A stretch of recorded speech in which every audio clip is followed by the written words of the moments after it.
నమస్తే పిల్లలు, ఈ వీడియోలో మనం ఇకార సంధి గురించి నేర్చుకుందాం.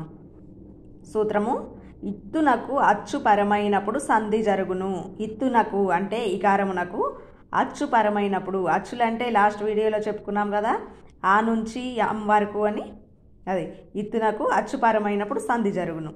ఉదాహరణకి కావాలంటే, కావాలి ప్లస్ అంటే, లీలో ఈ ఉంది, ఈ ప్లస్ సంధిలో రెండవ పదంలో మొదటి అక్షరం ఆ అనేది అచ్చు కదా, ఈకి ఆ అనే అచ్చు కలిసింది కాబట్టి ఇది ఇకార సంధి.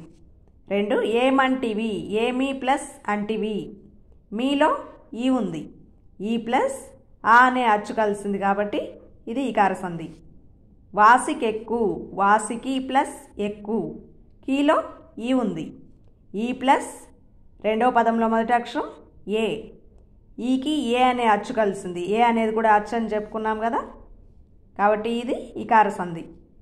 4, ఏమున్నది, ఏమి ప్లస్ ఉన్నది, మీలో కూడా ఈ ఉంది, ఏమి అని పలికేటప్పుడు స్వరం తెలుస్తుంది కదా ఈ అని, ఈ ప్లస్ ఊ అనేది కూడా అచ్చే కాబట్టి ఇది కూడా ఇకార సంధి అవుతుంది. 5, ఎవరికెంత, ఈ పదాన్ని విడదీసి సంధి పేరు గుర్తించి కామెంట్ చేయండి. ధన్యవాదములు.